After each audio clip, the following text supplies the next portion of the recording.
對上嘅單位並冇改變過做微型單位，所以咁3年來都冇漏過水。何老伯話：將2人將啲樓改裝做4單位去賣。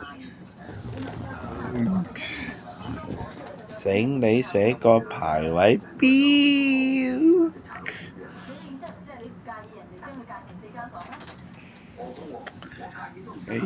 對。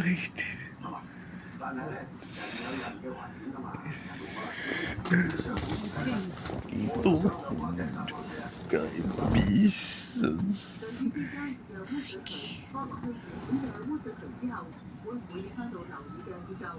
何老伯亦都同副主席何潤富擁有相反嘅睇法。呢一日，雙方只因為呢一件事而各執一詞。我辦公室今晚。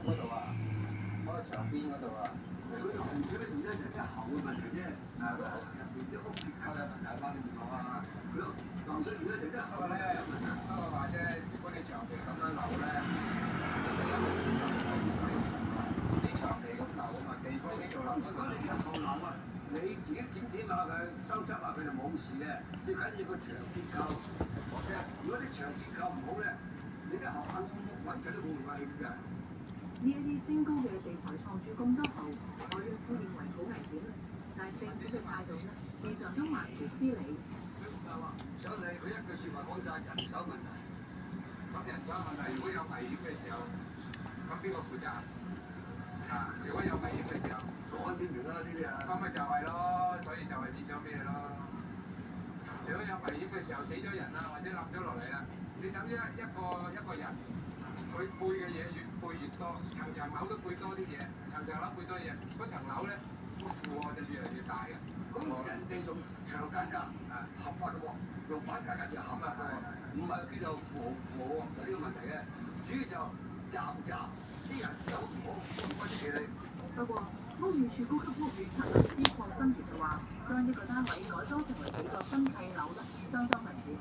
佢通常嚟講，因為加厚咗個地板咧，佢哋就係有個結構，好多時候好重㗎，講嗰啲泥沙嗰啲，咁變咗咧就佢對於嗰個建築物本身咧就有一個結構危險嘅，好多時候。不過，何老伯並唔係對所有僭建嘅樓都咁同情。佢攞咗封政府信俾記者睇，話天台前嗰排有人正在僭建樓宇，咁全靠佢投訴先至及時拆翻晒。如果你一發覺得到佢有象徵式係做啦，係起嚟賣啦，間隔啦，你即係報佢咯，咁就快啲。如果唔係天台，如果唔係我哋成日得人一個嘅，而家住幾晒人啊天台，係啊。不過可伯承認，主要係佢退咗休得閒，所以成日去多個政府部門投訴，問題個幾月就解決。真係咁即係話咧，就要個個業主，但係嗰個有同嗰個就要我就出資拆喎。咁唯一都冇辦法啦，咪夾錢咯，夾錢。可以叫起嗰個業主拆。我走咗啦，係啦。佢賣咗俾人。賣咗樓，佢先至買8樓啊，間到買8樓就要賣天板間咗係諗住再賣，再賺多一筆。但係咧就俾我哋發覺咗，我哋馬上告佢。告嘅時候咧就佢就成日去建築物就爭要告佢啦。咁啊後來政府就落信一定要佢拆。咁後來再俾信個個業主，你哋大家出錢去請人拆咗佢。咁啊逐啲請人拆咗，個個業主俾錢。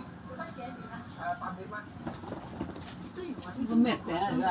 單位有律師做分析，而且個別嘅地產經紀可能揾到財務公司做按揭。不過，究竟私自改變有冇違法？好多經紀都含糊其辭。正確就應該唔承認。你冇燒錢都唔好批，如果唔啱嘅，成日都批㗎嘛，擺佢。即係可以點改就點改。係唔犯法嘅，唔犯法嘅。點解唔犯法咧？呢啲啊，係啊，呢啲我哋先我都唔係咁清楚。承唔承認嘅？喺我哋嚟講咧，覺得咧，到期㗎啦。未。5月8號。食5月就先食。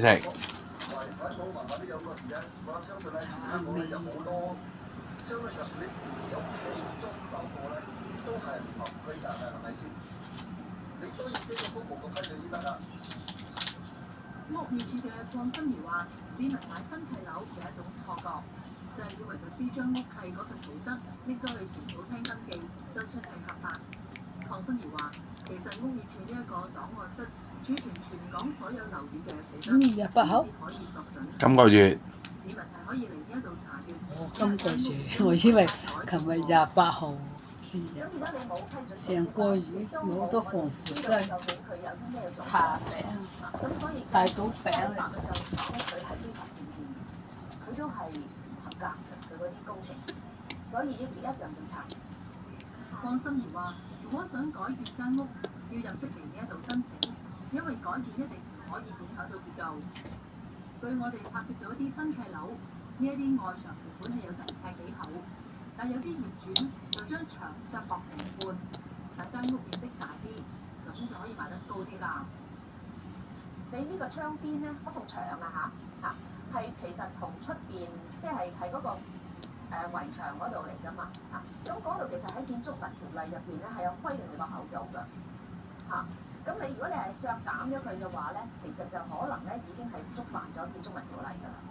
同埋有陣時有啲牆咧係風力牆嚟添，有啲係結構牆嚟㗎，所以咧你一削減咗佢咧，根本直情本身就已經係一個結構危險嚟嘅。鄺心怡話：照佢所知，咁多年嚟，從未有人正式向政府入職申請改建做微型單位。屋宇署而家處理緊50幾宗改建分契樓嘅個案，多數都係因為市民投訴先至採取行動。係啊，主要係呢度啦呢個係 C1嘅呢度呢啲就係其中嘅。好似北角呢一間1分為7嘅單位，喺調查期間正係改建階段。咁於是政府即刻發停工節。業主我哋最緊要咧就係佢拆晒啲廚房廁所嘅話，咁同埋咧佢變咗嗰啲喉係拆晒，佢唔會加厚咗嗰個地台。咁呢個就即係佢起碼個結構方面咧，佢唔會影響到個結構，亦都唔會話第日以至有個好嚴重嘅漏水問題啦。呢一日分成7間單位嘅其中一間有人喺度，屋宇署嘅人可以入去睇下有冇按停工紙嘅要求去做。呢個咧佢本來咧係我哋係廚房廁所用途㗎，咁而家咧即係佢冇再翻夾啦，佢只不過我哋放儲物室用途啫嘛。雖然間屋仍然1分為7，但鄺心怡話，由於而家對結構影響不大，政府唔會告個業主。因為最緊要就係佢廚房廁所有冇光同埋嗰個空氣流通啦，同埋佢下邊嗰啲渠會唔會再有渠再做啦？唔需要呢啲咁樣要水查嘅。呢個我哋暫時嚟講，呢個係應該冇乜問題由於唔係個個業主都咁聽話，鄺心怡話，好似紅磡呢3間俾人租住嘅分契樓，多住都冇拆過地台。而家政府係考慮告個業主。所以咧，我哋係諗住係將佢咧就係拎上去法庭㗎就喺法庭肯個官咧嚟係判㗎咁如果個官判咗佢之後咧，係發覺佢係有罪嘅，咁係個官咧係會罰佢啦。咁但係罰咗之後咧，佢係要繳交要繳交嗰個罰款。咁繳交罰款之後咧，唔係表示佢係可以俾佢保留呢3個單位，佢一樣係要拆㗎。雖然屋宇署話佢哋已經正視呢一啲問題，但有啲身受漏水之苦嘅市民就覺得政府始終唔夠積極，有時投訴好耐都唔處理。何潤富過去5年一直都向政府投訴，雖然迫使到上手嘅業主答應拆地台，但新轉手嘅業主乾脆靜雞雞唔見。何潤富對間屋漏水問題記得相當無奈，但又冇能力分享啲新樓住，唯有暫時默默忍受。你而家啲樓炒到咁高，係嘛？咁貴你點買啊？你買都冇辦法買咯。你自己唔係大啊，唔係細啊嘛，你仲有咩能力幾百萬一層樓？因為嗰層樓要搞到自己節衣縮食，到自己唔做得嘅時候都仲要供嗰層樓，你話幾唔值得？人生有限嘅咯，我覺得好唔值得。有得住唯有我就係繼續希望佢唔好大鑊。就算咗我大家唔見到個大鑊子大致都係咁噶啦。下集如果天下第一關。下集新聞淘寶睇下關關難過關關過，點解當年有個關口特別難過？